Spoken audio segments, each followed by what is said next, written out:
Meus amados, a paz do Senhor. Que bom podemos estar aqui mais um domingo pela manhã na nossa escola bíblica dominical. Que bênção, meus irmãos. Podemos estar aqui transmitindo mais um pouco dessa lição, a qual estamos estudando nesse trimestre, uma lição extraordinária, onde tem nos trazido, tem nos edificado com os ensinos do apóstolo Paulo. Como é bom poder estudar a vida desse homem de Deus que teve a vida profundamente marcada por Jesus Cristo. E poder estudar a sua vida tem sido extraordinário e tem sido muito edificante para cada um de nós.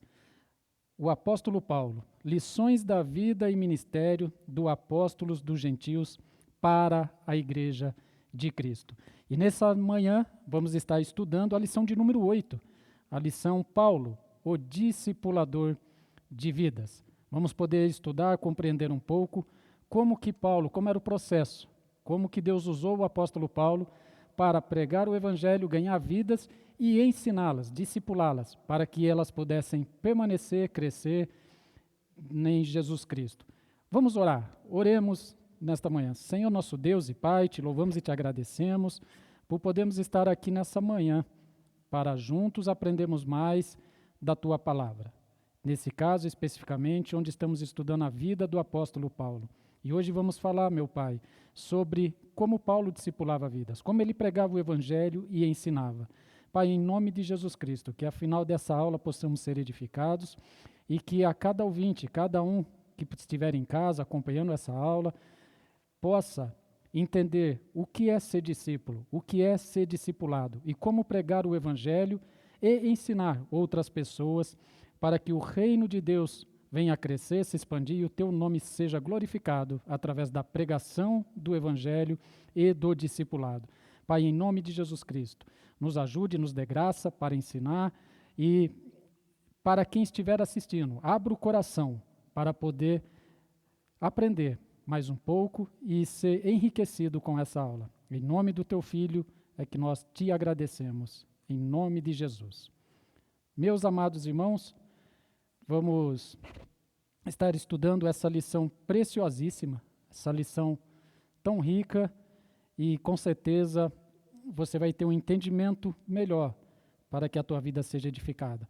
A lição de hoje, Paulo, o discipulador de vidas. O texto áureo dessa lição nos diz, em Atos 15, capítulo 15, versículo 40 e 41, nos diz: E Paulo, tendo escolhido a Silas, partiu, encomendado pelos irmãos a graça de Deus, e passou pela Síria e Cilícia, confirmando as igrejas. Agora, a verdade prática, meus irmãos, nos diz: o discipulado cristão forma discípulos de Cristo, que o imitem, de forma que Deus seja glorificado na sociedade. Meus amados, olha que extraordinário essa verdade prática.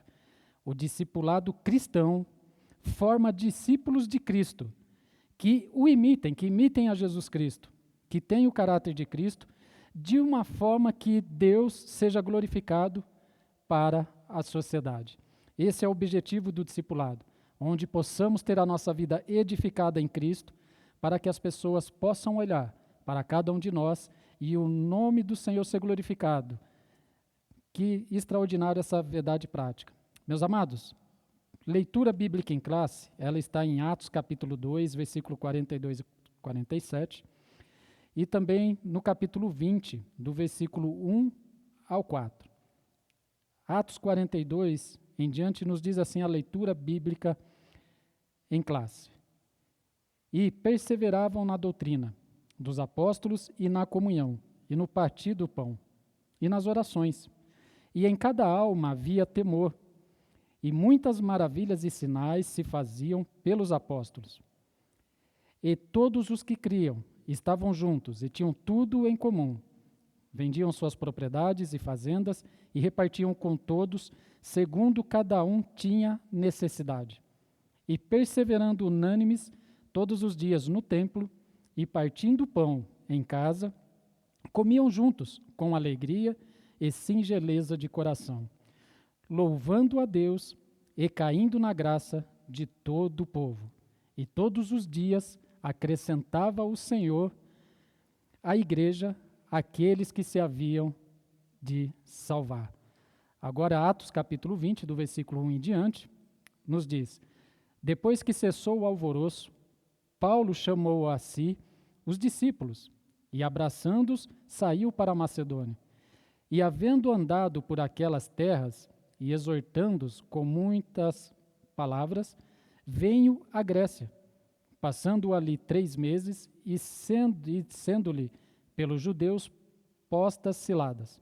Como tivessem de navegar para a Síria, determinou voltar pela Macedônia. E acompanhou-o até a Ásia, Sópatro, de Bereia e dos Tessalônica, Aristarco e Segundo, e Gaio de Derbe e Timóteo, e dos da Ásia, Tíquico e Trófimo.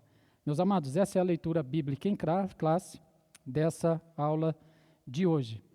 Meus amados, a introdução da lição, ela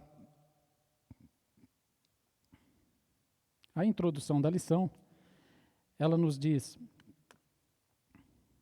que, nesta lição, nós veremos aspectos gerais do discipulado, com destaque para o papel de Paulo no processo do discipulado nas igrejas que ele plantou.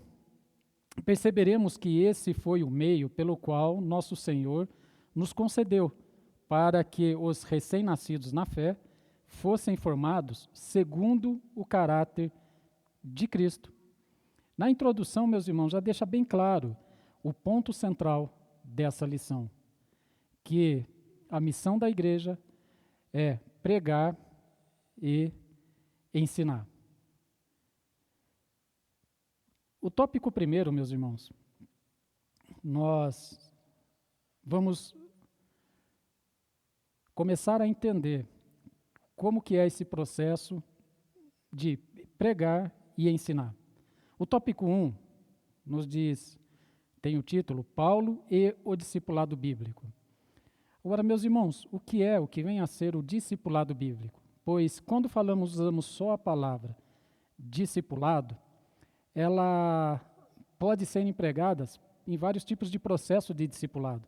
O discipulado é um mestre ensinando um aluno, ou seja, uma pessoa mais experiente ensinando algo de sua área a uma pessoa, para que esse outro também possa aprender e chegar ao nível desse mestre.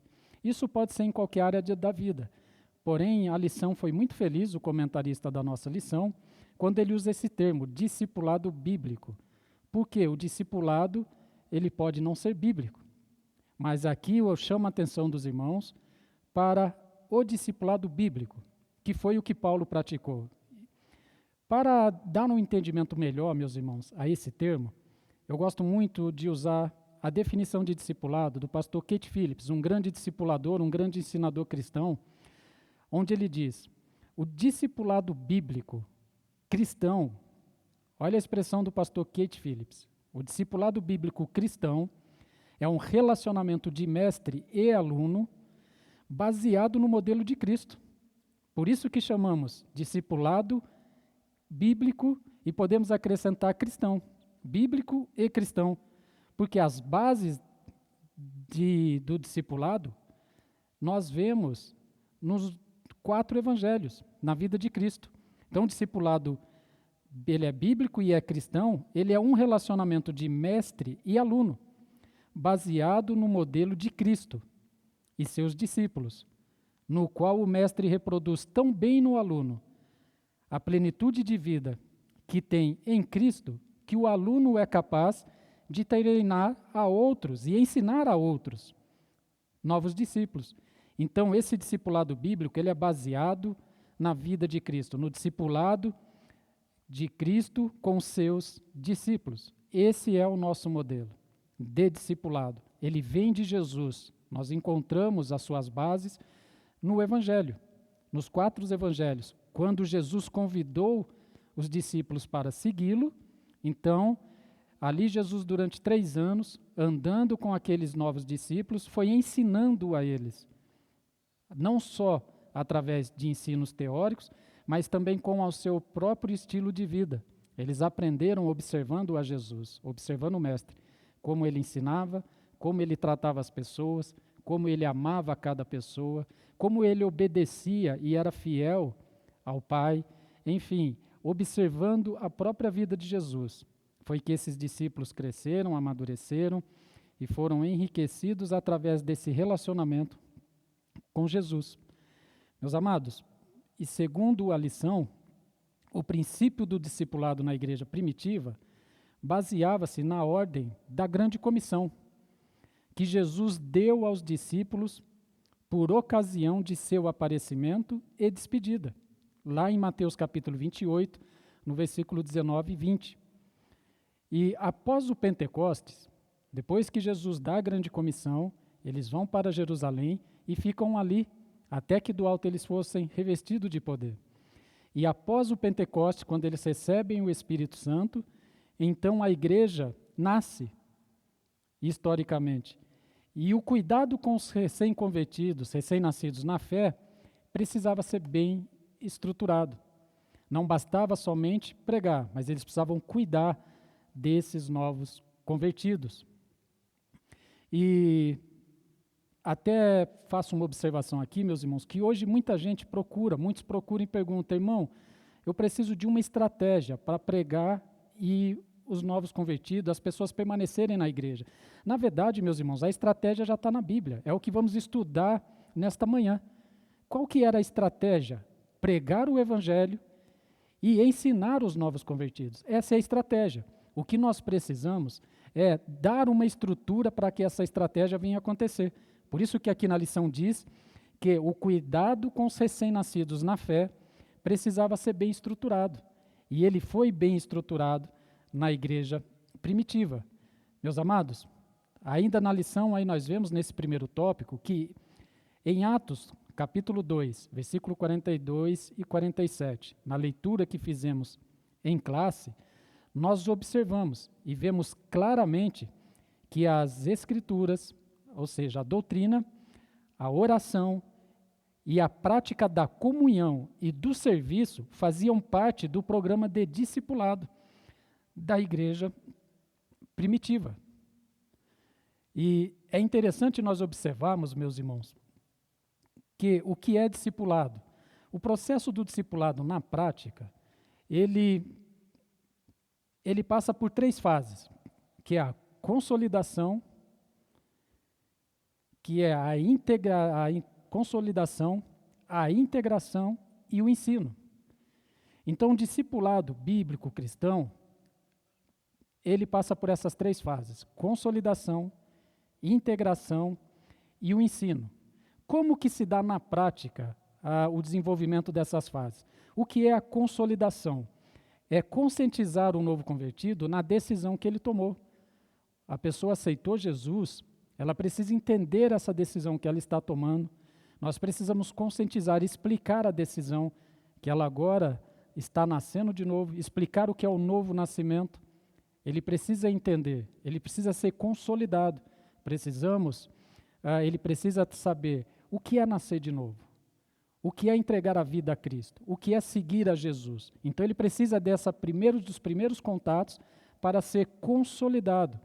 Ou seja, consolidação nada mais é que conscientizar o novo convertido da decisão que ele tomou. Essa é a primeira fase.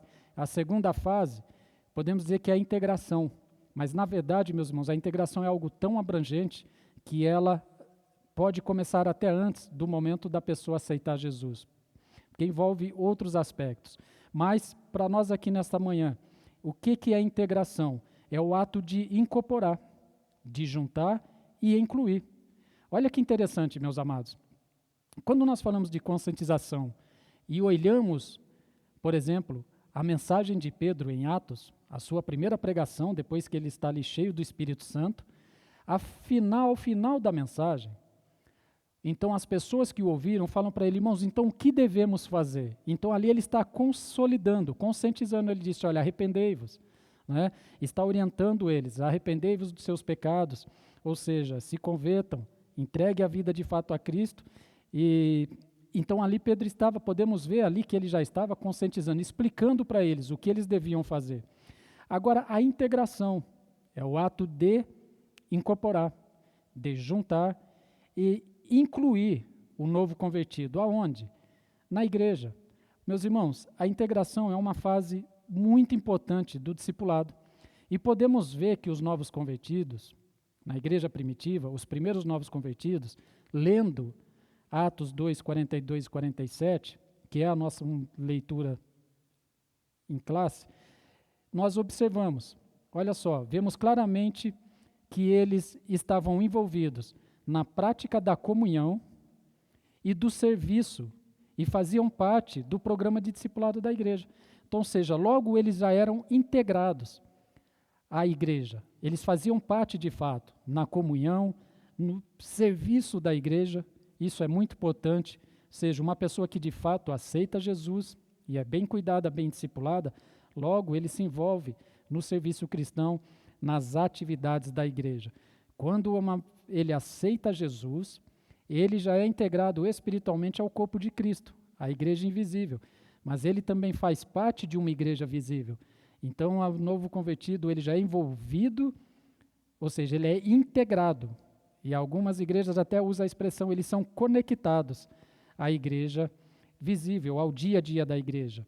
E por fim, meus irmãos, o ensino. Então, discipulado, consolidação, integração e ensino.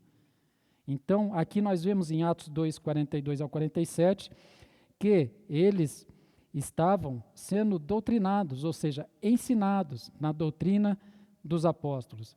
O ensino é fundamental, pois a Bíblia diz que a fé vem pelo ouvir, e ouvir a palavra de Deus. É através do ensino que ele vai conhecer melhor quem é Jesus Cristo, onde ele vai entender o plano de Deus, o que é o pecado, por que Cristo morreu na cruz. Ele vai entender o porquê a importância dele seguir a Jesus, o que é batismo com o Espírito Santo, o que é o batismo nas águas, o que é a ceia, a Santa Ceia, enfim. É o ensino que vai esclarecer todos esses ensinos, vai edificar a fé do novo convertido. Amém, meus amados?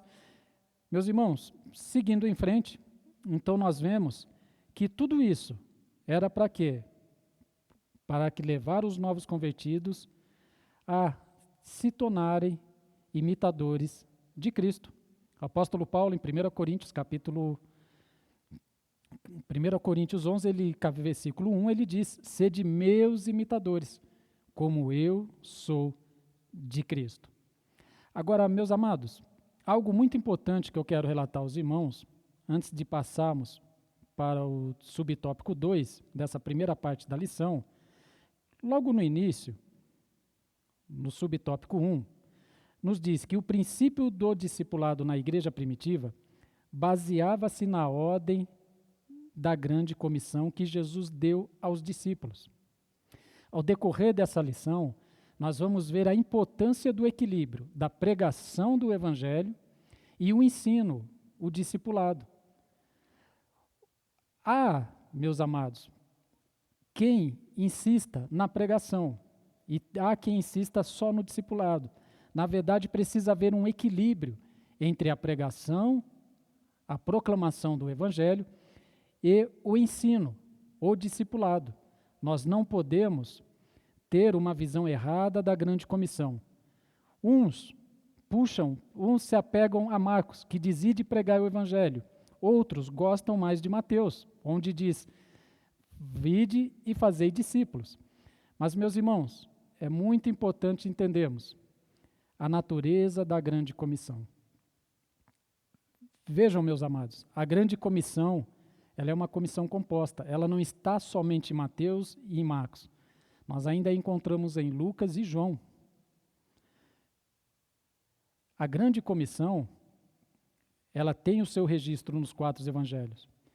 E ela aponta para o significado na mente de cada escritor. Né? Cada um escreveu de acordo com o que ele compreendeu. Por exemplo, Mateus estava junto quando Jesus deu a grande comissão. Marcos Provavelmente ele ouviu relatos de alguém sobre a grande comissão. Mas a verdade, meus irmãos, é que todos eles se completam.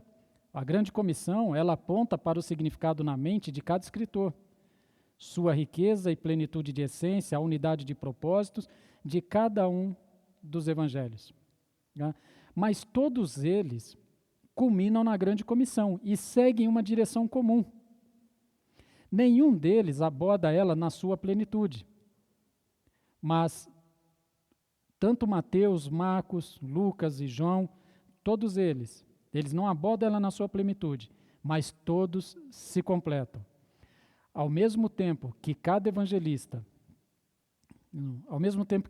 um dos evangelistas a apresenta a partir de seu próprio ponto de vista e com ênfase singular, ou seja, cada um tinha o seu ponto de vista e deu uma ênfase singular. Mas ao mesmo tempo, eles se completam muito bem um ao outro. Ou seja, então todos eles se completam e vão na mesma direção, ao mesmo tempo que cada um dos evangelistas a apresenta a partir do seu próprio ponto de vista. Mas na medida que nós analisamos a grande comissão, nós vamos descobrir dois imperativos que a orientam. E eles são encontrados em Mateus e em Marcos, que são: fazei discípulos e pregai o evangelho. E essa é a essência dessa aula de hoje. Como que Paulo pregava e ensinava. Isso é a grande comissão. Meus amados, quando lemos e entendemos a grande comissão como um todo, Jesus, ele falava a todos. Então, se nós entendemos Mateus, capítulo 28, e entendemos Marcos, o capítulo 16, nós não vamos ver duas grandes comissões, nós vamos ver uma única grande comissão. Quando a gente lê junto os textos, fica até mais fácil da gente entender.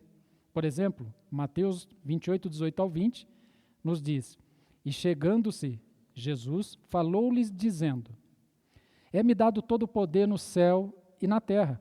Portanto, ide e fazei discípulos em todas as nações, batizando-os em nome do Pai, do Filho, do Espírito Santo, e ensinando-os a guardar todas as coisas. E eis que estou convosco todos os dias até a consumação do século. E Marcos, é como se já fosse uma sequência, Jesus dizendo: ide e pregai o evangelho por todo mundo e a toda criatura. Quem crer e for batizado será salvo. Mas quem não crer será condenado. E os sinais seguirão aos que crerem. Né? E em meu nome expulsarão demônios, falarão novas línguas, pegarão em serpentes. Se beberem alguma coisa mortífera, não lhe fará dano algum.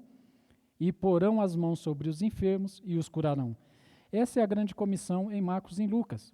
Então nós temos que olhar de uma forma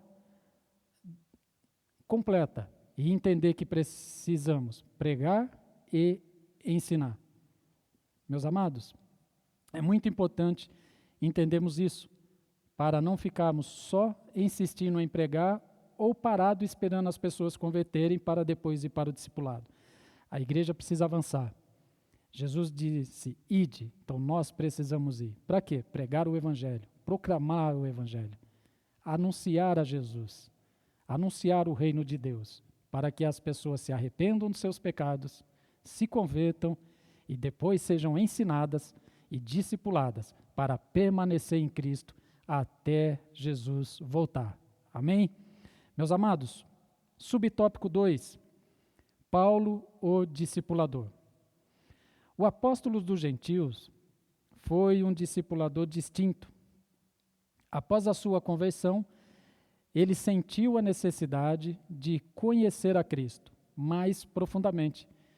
Na sua carta aos Gálatas, capítulo 1, versículo 15, 16 e 17, nós vamos encontrar essa passagem, próprio Paulo dizendo, quando ele se converteu, que nem mesmo subia a Jerusalém para me aconselhar com os que já eram apóstolos antes de mim, mas sem me deter, segui rapidamente para a Arábia e depois retornei para Damasco. Ou seja, Paulo ele se retira para ter um tempo, um período de aproximadamente 3 anos para ter um particular com Deus. A vida de Paulo, meus irmãos, é extraordinária. Ou seja, Paulo, ele foi, depois de ter esse encontro com Jesus, ele se retira para a Arábia para estreitar esse relacionamento e poder entender.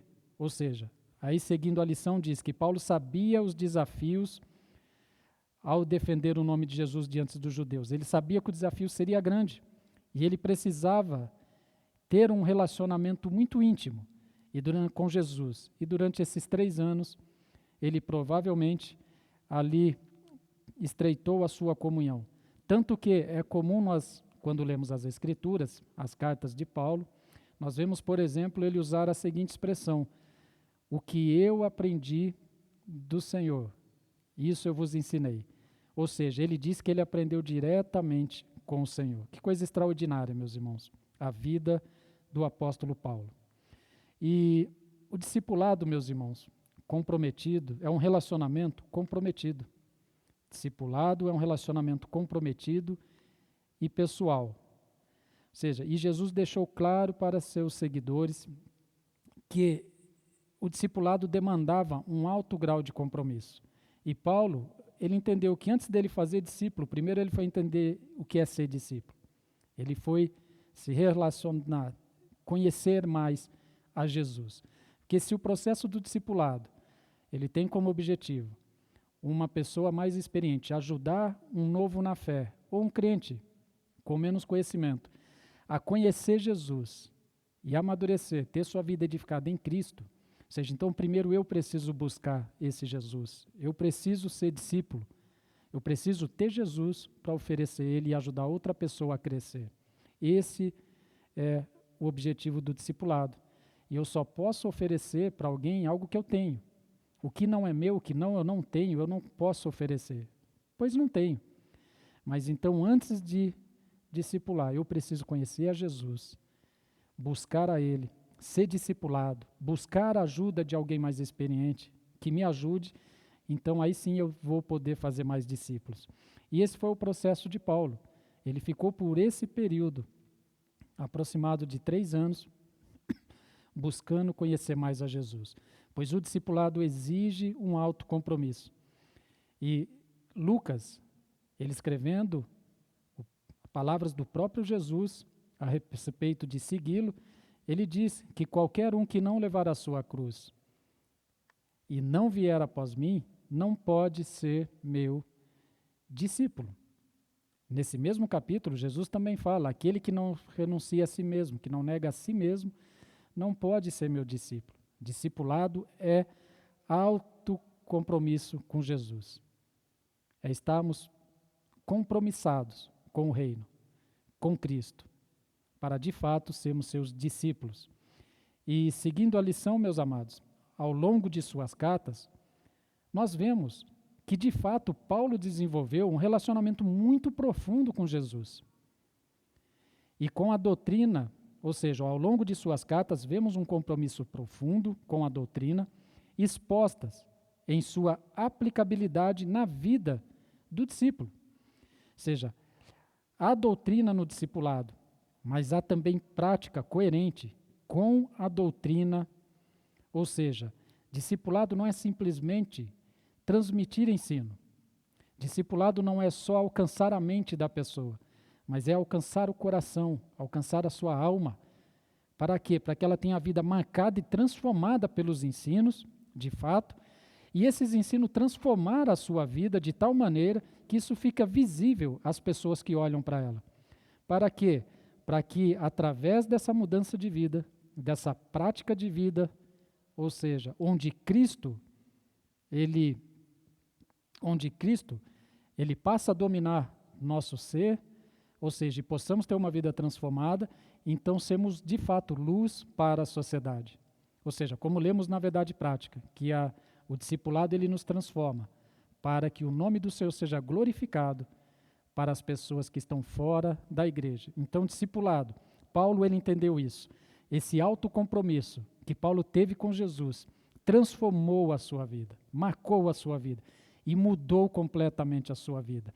Um homem que, antes da sua conversão, respirava ódio por pessoas que nunca fizeram nada para ele. Mas depois da sua conversão, ele amava aqueles que o apedrejavam, amava as pessoas que o perseguiam. Por quê? Porque ele foi transformado pelo poder do Evangelho. E ele entendeu que ser discípulo não é somente receber ensino, mas é mostrar no dia a dia, na prática de vida, um caráter cristão. Então, meus irmãos, nós vemos esse compromisso. Então, um discipulado que não é só teoria, mas um discipulado que de fato nos transforme e leve a uma transformação, a uma mudança de vida. Vejam, o objetivo do discipulado é o crescimento e o amadurecimento na vida espiritual de uma pessoa. Mas, meus irmãos, não é só a nossa vida espiritual. Se de fato a nossa vida for transformada, nós vamos passar por uma transformação social, profissional, ou seja, isso afeta todo o nosso ser. Todo o nosso ser. Alguns domingos atrás, por exemplo, nós vemos aqui, pastor Sisak, nosso pastor, nos falando, contando uma experiência que ele teve, onde ele foi submetido a uma situação e ele ficou preocupado. E ele tinha acabado de ler o livro, Em Seus Passos, o que faria Jesus. Isso é ser discípulo. Colocar Jesus na situação e se perguntar para nós mesmos, o que Jesus faria? Porque o discípulo, ele imita o seu mestre. O discípulo imita o seu mestre. Então, o objetivo do discipulado, meus irmãos, é levar crescimento e amadurecimento. Olha o que Paulo fala na carta que ele escreve à igreja, aos irmãos em Colossenses. 1 Colossenses, capítulo 28 e 29, Paulo nos diz, a ele quem? Jesus. Paulo aqui está se referindo a Jesus. Então, a Jesus, portanto, proclamamos e aconselhando e ensinando a cada pessoa com toda a sabedoria, para que apresentemos todo homem perfeito em Cristo. Para cumprir esse propósito, eu me esforço arduamente, lutando conforme o seu poder, que opera eficazmente em mim. Meus irmãos, olha o que Paulo disse.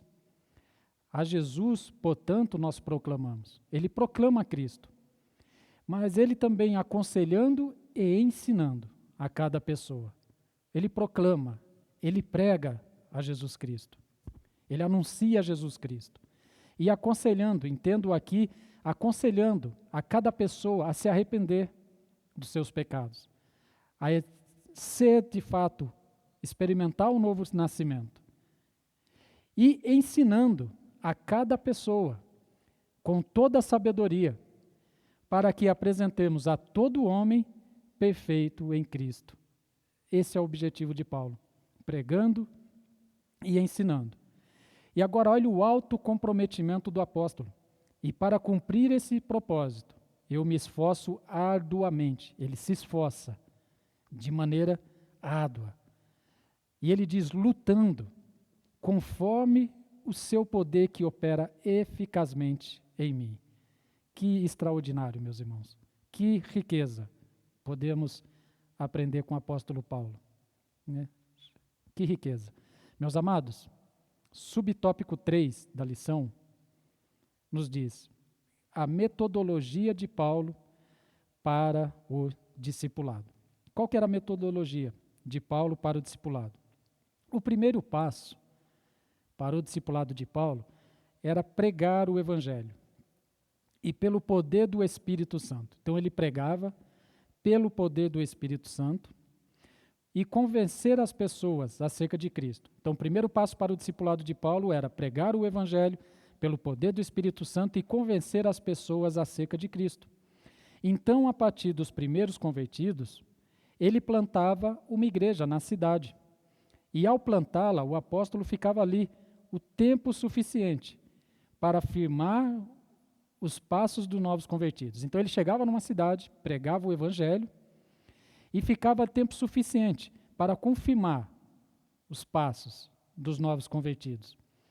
E como seu ministério envolvia itinerância, ele não ficava muito tempo no mesmo lugar. E logo ele deixava ali alguém experimentado na fé para dar continuidade ao seu trabalho. Ou seja, ao discipulado dos novos convertidos, dos novos na fé, para que pudessem, assim, permanecer. Meus amados, em seu ministério, vemos discípulos especiais que ajudaram muito o trabalho de Paulo. Por exemplo, Timóteo, Tito, Silas, Lídia, Áquila e Priscila, e tantos outros que foram tão importantes no ministério do apóstolo Paulo. Vamos pegar aqui, por exemplo, Timóteo. Em Atos 16, 1-3, nos relata: e chegando a Derbe e Listra, eis que estava ali um certo discípulo por nome de Timóteo, filho de uma judia que era crente, mas de pai grego, do qual davam bom testemunho os irmãos que estavam em Listra e em Icônio. E Paulo quis que ele fosse junto, que fosse com ele. Meus irmãos, olha que interessante. Paulo, ele não só discipulava novos convertidos, mas ele também precisava formar líderes, formar pessoas. E algo que a gente conversa muito no discipulado, outros pastores, que nós estamos sempre conversando, falando sobre discipulado, eles dizem o quanto que é importante, não só cuidarmos dos novos convertidos, mas também formarmos líderes, para que ajudem a dar mais consistência, para que nos ajudem no dia a dia com o discipulado. Porque, olha o que diz a lição, meus irmãos, na sequência. Além de fortalecer a fé dos novos convertidos, o apóstolo mantinha uma relação de comunhão e amizade com eles e seus cooperadores.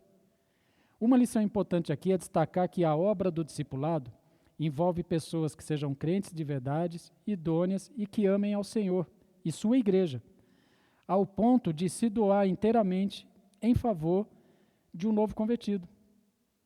Então, é importante envolver pessoas para ajudar e dar sequência no discipulado.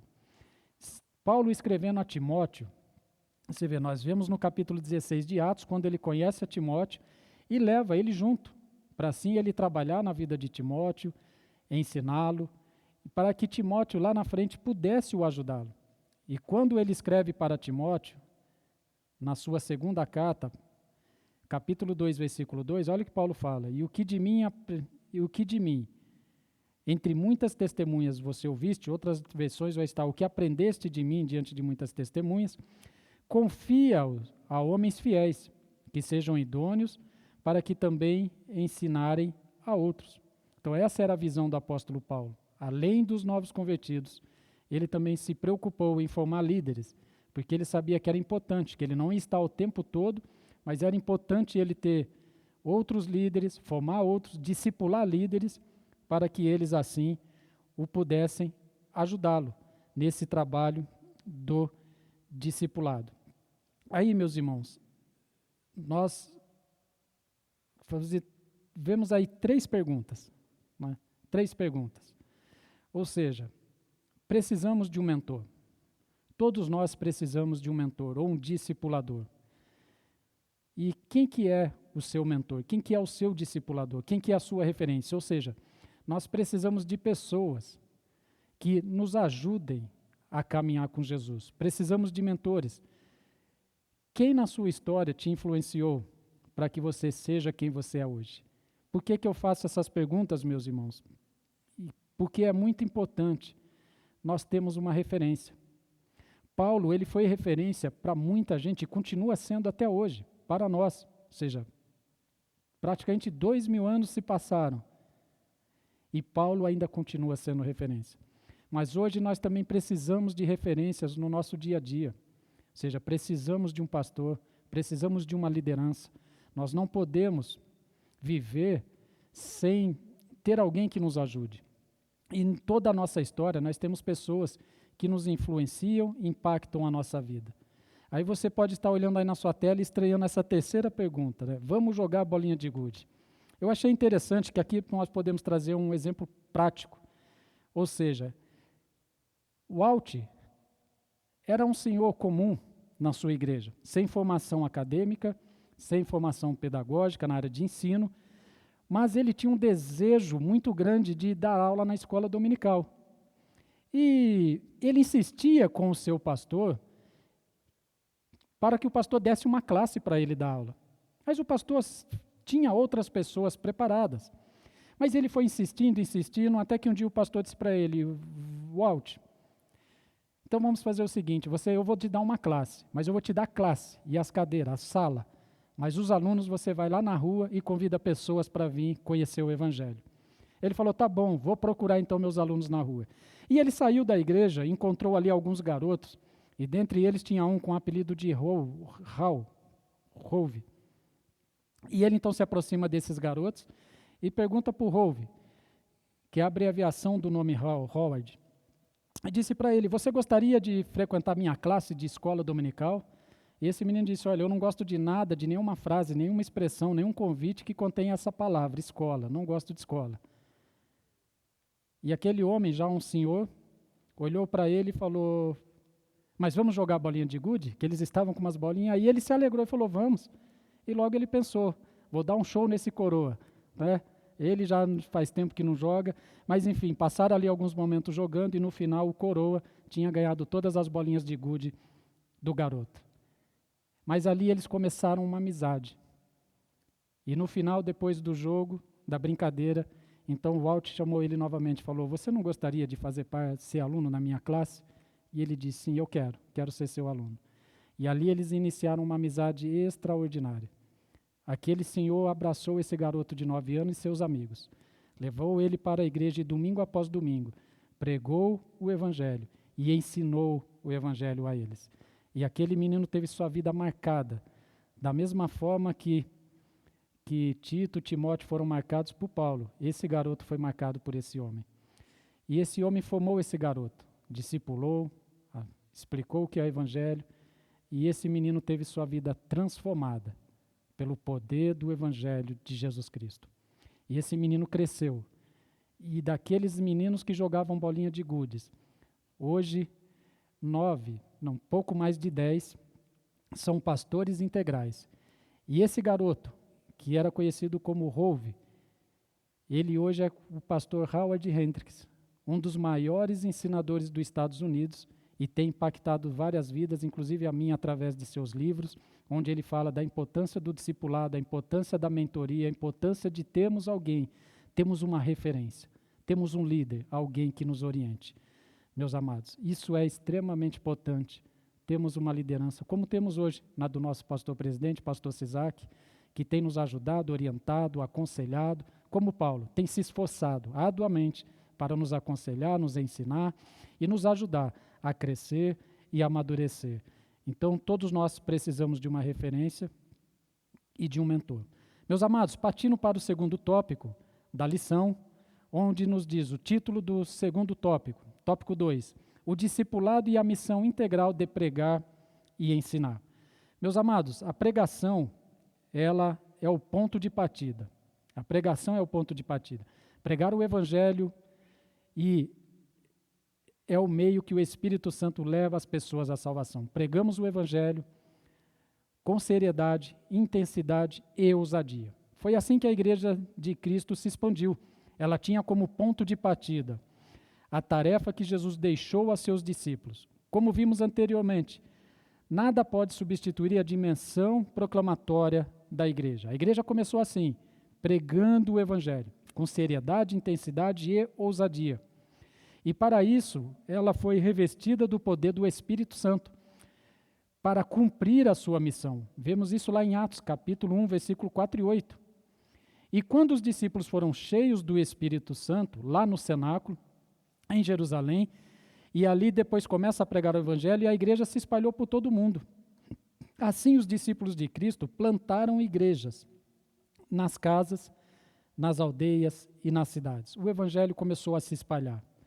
E as igrejas se multiplicavam dia após dia, conforme a leitura bíblica que fizemos em classe no início da aula. Agora, meus amados, a igreja cresceu, ela começou a pregar o Evangelho. Agora, na igreja primitiva, meus irmãos, o ano passado, durante a pandemia, me indicaram um estudo, um livro, e eu estudei aquele livro com calma, um livro extraordinário, onde um pastor, ele O livro se chama Evangelização na Igreja Primitiva, do autor é o pastor Michael Green. E ele detalha como que nos primeiros anos da igreja, como que a igreja evangelizava, pregava, discipulava. E ele destaca aqui 5 pontos de abordagem usados pela igreja primitiva para pregar o evangelho. 5 pontos de abordagem. Primeiro, a maior parte da evangelização, da pregação do evangelho, era feita no terreno secular, seja na rua, em outras áreas. Era impossível encontrar os crentes pregando e falando nas esquinas, nos estabelecimentos comerciais. Enfim, eles estavam falando de Jesus a quem quisesse ouvir. O segundo ponto era entre conversar com as pessoas. Era comum no Antigo Testamento não, me desculpem, no Novo Testamento, vendo a igreja primitiva, era comum as pessoas conversarem, e qual que era o assunto? Jesus Cristo. Ou seja, Jesus estava presente em qualquer ambiente, em qualquer lugar, ele estava sendo pregado, estava sendo anunciado. Então, o terceiro ponto, meus irmãos, de abordagem, era nos lares. Ou seja, o primeiro, em qualquer lugar, seja num terreno secular. Segundo, em qualquer conversa. Terceiro, era nos lares. Ou seja, as casas, os lares proporcionavam o contexto mais natural para difundir o evangelho, né? Ou seja, e o terceiro ponto, o quarto ponto, é que, quando perceberam que os lares proporcionavam esse contexto para difundir o evangelho, então as reuniões nos lares passou a ser um desdobramento natural da igreja. Ou seja, como diz Atos 5,42, e todos os dias no templo e nas casas não cessavam de pregar e ensinar que Jesus é o Senhor. Então percebam, meus irmãos, como que era pregado o evangelho. E em quinto, ou seja, a ênfase que os cristãos davam para a obra do Espírito Santo. Tudo isso eles faziam debaixo da unção do Espírito Santo. Então, ou seja, nas ruas, nos comércios, ou seja, onde havia uma reunião de pessoas, tinha um crente falando de Jesus. Tinha um crente falando de Jesus. E assim a igreja se expandiu. E depois as reuniões nas casas, nos lares. E tudo isso, cheio do Espírito Santo, os crentes cheios do Espírito Santo, meus irmãos, rapidamente o evangelho, ele cresceu. Por exemplo, falamos no início a respeito da grande comissão em Mateus, em Marcos, mas olha o que diz em Lucas: e eis que sobre vós envio a promessa do meu Pai, fique em Jerusalém até que do alto seja revestido de poder. Ou seja, e em João, o próprio Jesus disse para eles: olha, a paz seja convosco, assim como o Pai me enviou, eu vos envio a vós. E havendo dito isso, soprou sobre eles e disse: recebeis o Espírito Santo. E assim eles saíram, pregando em todos os lugares, e os sinais seguiam os que criam. Então, meus amados, essa era a abordagem, a pregação do Evangelho na igreja primitiva, no tempo de Paulo. Agora, o subtópico 2 nos diz o ensino, ou seja, pregavam e ensinavam. Pregar e ensinar. Ou seja, fazer discípulos.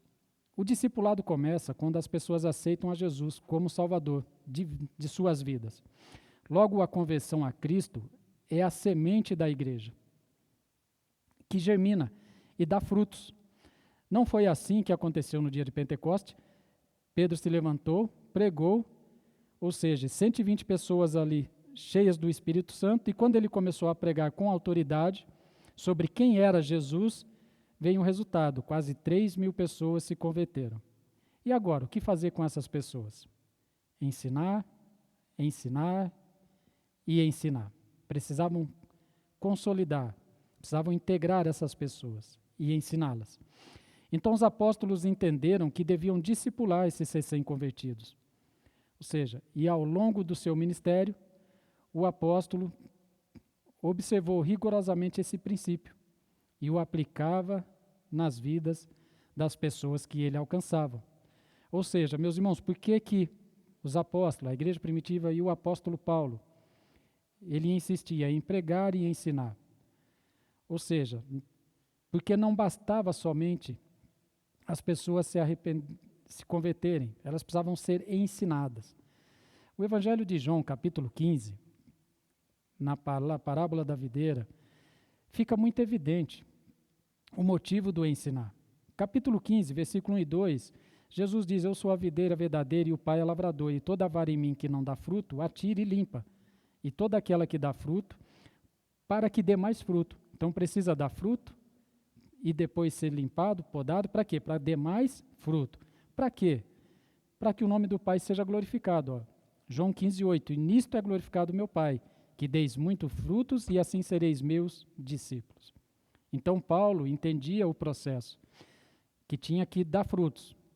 Mas olha que Jesus fala, dá frutos, limpa para que dê mais frutos, mas no versículo 8, Jesus está falando para que dê muito fruto, Jesus já está exigindo mais, é o alto comprometimento com ele. E no versículo 16, no capítulo 15 de João, olha que interessante, meus irmãos, Jesus dizendo, não me escolheste vós a mim, mas eu vos escolhi a vós, e vos nomeei, para que vades e deis fruto, e o vosso fruto permaneça. Aqui, meus irmãos, fica claro o objetivo de Jesus. E Paulo entendia isso, que não era só frutificar, mas o fruto tinha que permanecer. E como que Paulo faria para que os frutos permanecessem? Ensinando, discipulando. Meus amados, e subtópico número 3 nos diz, pregação e ensino. A igreja local, meus irmãos, é o lugar onde a palavra de Deus deve ser proclamada com autoridade. Mas a igreja também é o local, meus irmãos, para a formação por meio do ensino bíblico. Por isso que as reuniões de escola dominical e os cultos de ensino da palavra são instrumentos importantes para forjar o caráter cristão e formar pessoas, sejam crianças, adolescentes, jovens, adultos, que imitem a Cristo e sua vida. Então essa é uma das nobres missões da igreja, pregar, anunciar e ensinar. Amém? Sempre tendo esse equilíbrio. Meus amados, indo para o tópico 3, nós vemos agora o discipulado com pessoas de outra cultura. Eles começaram em Jerusalém, pregando para os judeus. Mas, meus irmãos, logo o evangelho se espalhou, porque esse foi o mandamento de Jesus, ide por todo mundo. E o tópico 3, ele começa nos dizendo a pregação para seus irmãos. No livro de Atos, meus irmãos, nós observamos que a pregação dos apóstolos era primeiramente direcionada aos judeus, no seu início. E eles pregavam no templo, nas sinagogas, e os judeus recebiam a palavra. Outros, porém, rejeitavam. Mas, a princípio, foi para os judeus. E é interessante, meus irmãos, como que era a abordagem da pregação para os judeus. Ou seja, uma das principais plataformas na pregação dos cristãos aos judeus era que as escrituras antigas finalmente tinham sido cumpridas. E as promessas tinham se tornado realidade e que tudo isso fora alcançado na pessoa de Jesus Cristo. E por essa razão a abordagem aos judeus era sempre feita por meio do Novo Testamento. Essa era a abordagem aos judeus, sempre mostrando que as Escrituras tinham sido cumpridas em Cristo Jesus. Entretanto, meus irmãos, o grande desafio diante da lei de Moisés, com o fenômeno da conversão entre os gentios, se revelaria mais complexo. Ou seja, agora a igreja se expande, a mensagem não é mais somente para os judeus. Agora ela se espalha por todos os cantos. E então o evangelho, ele chega aos gentios também, pessoas de outros povos, outras nações. Não é mais limitado somente a judeus. Então, e o evangelho entre os gentios crescia e trouxe um grande desafio para essa igreja. Ou seja, então, no subtópico 2, nós vamos entender a expansão para os gentios e o desafio que foi para discipular esses povos. Então a igreja, meus irmãos, ela não poderia fugir dos gentios, pois alcançá-los era a promessa de Cristo, registrada em Atos. Agora, os apóstolos seriam testemunhas de Cristo, não só em Jerusalém, mas por toda a Judéia, Samaria, até chegar aos confins da terra. E durante o livro de Atos, nós vamos vendo essa evolução, né? Nós podemos observar que primeiro o evangelho, ele foi pregado em Jerusalém. Do capítulo 1 de Atos, do versículo 1 até o capítulo 6 ao 7, capítulo 1 até o capítulo 6, versículo 7, nós vemos o evangelho sendo pregado em Jerusalém. Mas a partir do capítulo 6, versículo 8, até o capítulo 9, versículo 31, nós vemos que o evangelho se espalhou pela Palestina e Samaria, alcançou toda essa região. E quando chegamos no capítulo 9, versículo 32, aí vem então a porta de entrada para os gentios, para o evangelho em definitivo se espalhar. Quando chega em Antioquia. Por vários motivos, Antioquia foi uma cidade muito importante para a expansão e a pregação do evangelho para os gentios. E depois que alcança Antioquia, ali vários irmãos são enviados, né? Então o evangelho, a partir do capítulo 12 até o capítulo 16, versículo 5, se espalha pela Ásia Menor. E chega na Europa, e nós vemos isso em Atos capítulo 16 até o capítulo 19. E chegando na Europa, finalmente chega na capital do império, chega a Roma. Então, meus irmãos, o evangelho se expande. Então vem esse desafio, o discipulado agora numa cultura diferente, subtópico 3 dessa última parte da lição. Então o ministério do apóstolo Paulo nos mostra que o discipulado é o melhor método para ensinar o evangelho a pessoas que vêm de culturas diferentes.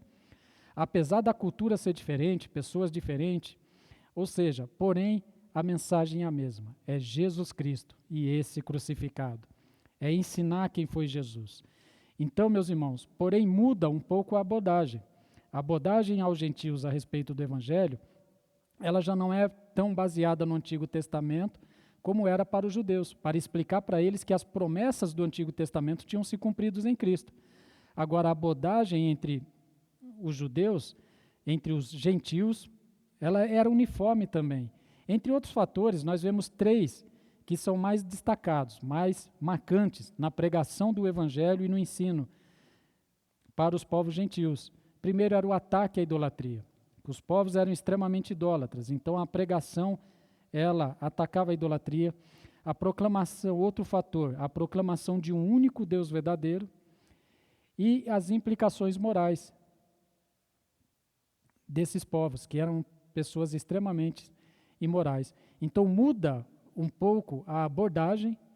Para os judeus, a pregação consistia no Antigo Testamento mostrando que Jesus, em Cristo, as promessas se cumpriram, e já para os gentios, era mais combatendo a idolatria, anunciando que há um único Deus verdadeiro e as implicações morais que levavam esses povos, que adoravam vários deuses, povos idólatras, tinham uma vida imoral.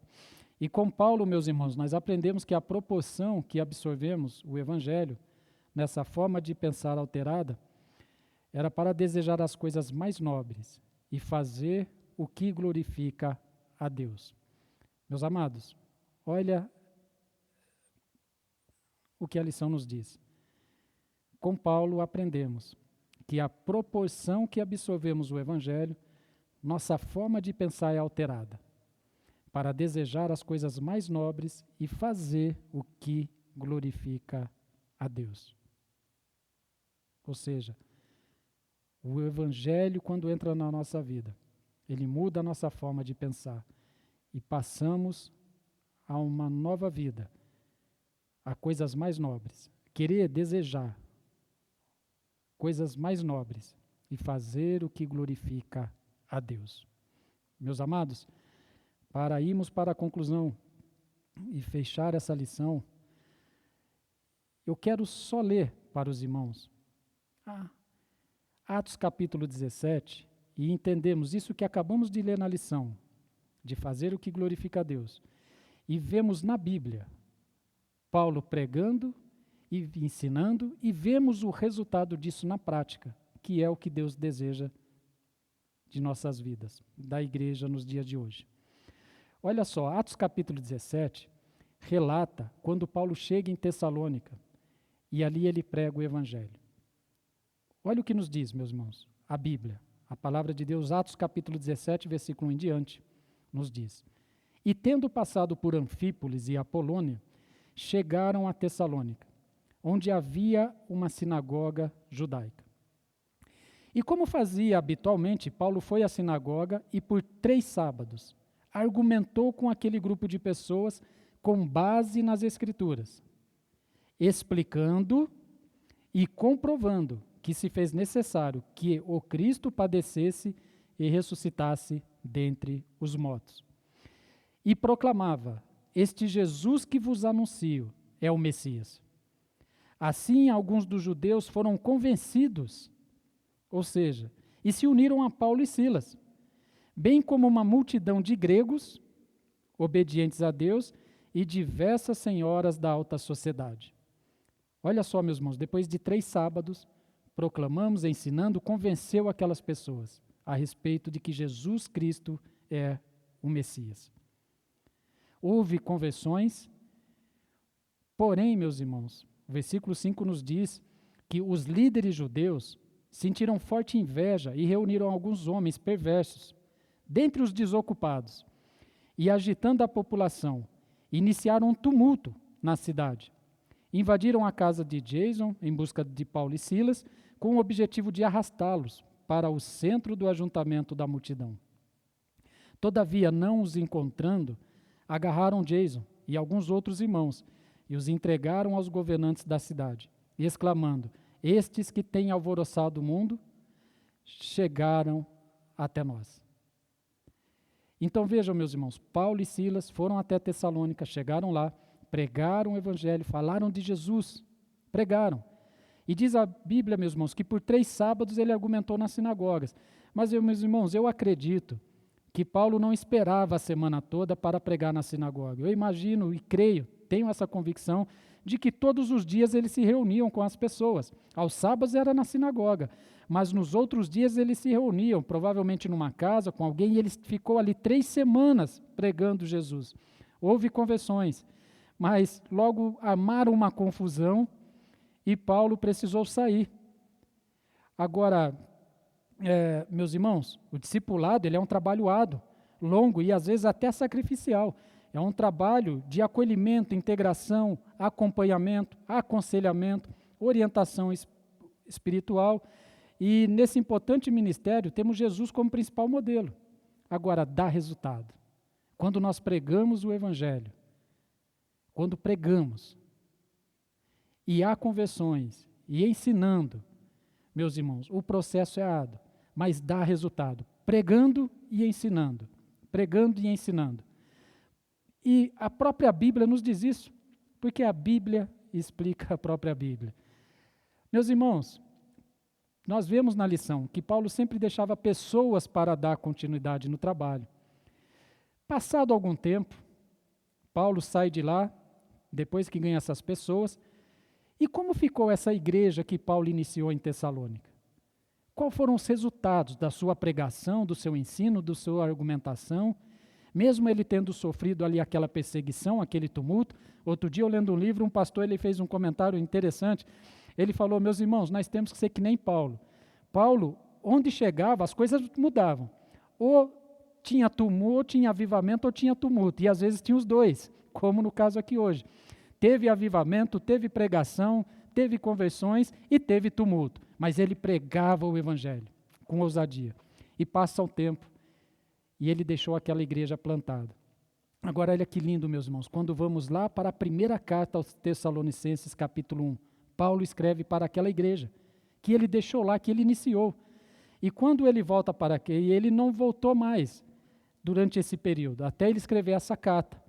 Agora, meus irmãos, olha como que estava aquela igreja. Alguns dizem que foi 1 ano depois, ou um pouco mais de 1 ano, mas enfim, passou um tempo. Paulo plantou. Olha o resultado que teve. Paulo escreve, olha como Paulo escreve e descreve essa igreja. Tessalonicenses, 1 Tessalonicenses capítulo 1, versículo 5. Porque o nosso evangelho não chegou a vós somente por meio de palavra, mas igualmente com poder, no Espírito Santo, e em plena certeza de fé. E sabeis muito bem como procedemos em vosso benefício quando estávamos convosco. De fato, vos tornasse nossos discípulos e do Senhor. Meus irmãos, olha que extraordinário. A igreja que ele pregou lá, que lemos aqui no capítulo 17 de Atos, agora Paulo diz que eles de fato se tornaram discípulos do Senhor. Ele diz, vocês agora, de fato, vocês se tornaram mesmo discípulos, nosso e do Senhor. Pois, apesar de muito sofrimento, porque vem uma perseguição, todo aquele tumulto, ele falou, mas vocês recebeste a palavra com alegria que vem do Espírito Santo. E dessa forma vos tornaste padrão de fé. Meus irmãos, olha que coisa linda. Paulo está dizendo que eles se tornaram padrão de fé. Para quem que eles se tornaram padrão de fé? Para todos os crentes que estão na Macedônia e na Acácia. Olha só, meus irmãos, aquela igreja que tinha pouco tempo de vida, recebeu a pregação do Evangelho, recebeu o ensino e agora é padrão de fé. Por quê? Porque eles já estavam sendo espelho, o nome do Senhor estava sendo glorificado através dele. Ou seja, e olha o versículo 8, porquanto a partir de vós, não somente a palavra do Senhor foi proclamada na Macedônia e na Acaia, mas também a vossa fé em Deus tornou-se conhecida em todos os lugares, a ponto de não ser necessário que acrescentemos mais nada. Meus irmãos, olha que glorioso, olha que coisa linda, que extraordinário. Ele plantou uma igreja, pregou o evangelho, ensinou ali, com certeza deixou alguém para cuidar daquele povo, e aquele povo se torna de fato discípulo do Senhor, se torna padrão de fé, e não só se torna padrão de fé, meus irmãos, mas a palavra de Deus, ela estava sendo proclamada através dessa igreja. Ou seja, eles receberam o evangelho, foram padrão de fé, se tornaram discípulos, e agora estão anunciando o evangelho. Ou seja, está sendo proclamada a palavra do Senhor na Macedônia e na Acaia. Por quê, meus irmãos? Porque deu resultado, todo o trabalho do apóstolo Paulo, a ponto dele dizer que não era necessário acrescentar mais nada a isso. E ele ainda diz, porque todos eles relatam da maneira que fomos recebidos por vós e da maneira que vocês se converteram dos ídolos a Deus, para servirdes ao Deus vivo e verdadeiro. Que extraordinário, meus irmãos. Vemos como que Paulo plantou a igreja, pregou o evangelho, ensinou e vemos todo esse resultado, pois é isso que Deus quer de nós. Essa é a essência dessa lição de hoje. Entendemos o quão importante é a pregação do evangelho e o ensino para que possamos ganhar mais pessoas para Jesus. Pregar para que eles tenham verdadeiro arrependimento, nascer de novo. Nosso pastor tem falado muito disso, pastor Cisac. Precisamos pregar com graça, com a unção do Espírito Santo, para que as pessoas de fato tenham um encontro com Jesus. E então nós ensinarmos e discipularmos, para eles permanecer conosco, e assim a igreja crescer e o nome do Senhor ser glorificado. E aí o versículo 10, que diz, e enquanto aguardais do céu o seu Filho, a quem ele ressuscitou dos mortos, a Jesus Cristo. Então, meus irmãos, pregar o evangelho e ensinar, e juntos aguardarmos a vinda de Jesus Cristo. Meus irmãos, e a conclusão nos diz, o discipulado, ele leva em conta a pregação e o ensino. Ele nos apresenta um desafio para interagir com as pessoas diferentes, para que a promessa do Espírito Santo, para apresentarmos o Evangelho com sabedoria e poder, como fez o apóstolo Paulo, pregar e ensinar, cheios do Espírito Santo, porque somos pentecostais. Nossa igreja é pentecostal. E precisamos fazer isso por meio do Espírito Santo.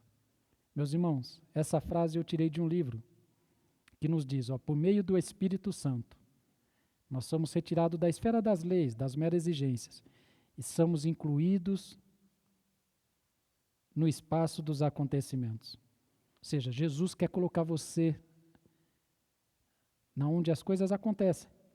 Pois o Espírito Santo, ele atua em nós. O Espírito Santo quer atuar em cada um de nós. para depois ele agir dentro de nós e através de nós, para que possamos pregar o Evangelho e ensinar e discipular as pessoas. Meus amados, que bom ter passado aqui esse momento com cada um de vocês, que aí na tua casa, no teu lar, a palavra de Deus possa ter falado ao teu coração. O mandamento de Jesus, a ordem de Jesus na grande comissão é para todos. Às vezes você não tem vergonha de pregar o Evangelho, fica acanhado, mas você pode ajudar no discipulado, ensinando. Às vezes outros preferem pregar o Evangelho e depois passar o novo convertido para que outro discipule. Talvez você não quer pregar nem discipular, mas você pode fazer visitas, você pode ajudar na integração, enfim. Toda a igreja, individualmente, cada um de nós vai atuar numa área, na pregação, ou no ensino, ou na integração. Mas todos nós precisamos nos envolver como igreja para que a pregação e o ensino, eles de fato aconteçam. E o nome do Senhor seja glorificado. Deus te abençoe. A cada um que nos assistiu essa aula, a cada um que esteve conosco, que você possa ser grandemente enriquecido por essa aula. Deus abençoe. E não se esqueça, logo mais à noite, no nosso templo sede, às 18h30, culto com todos os nossos irmãos.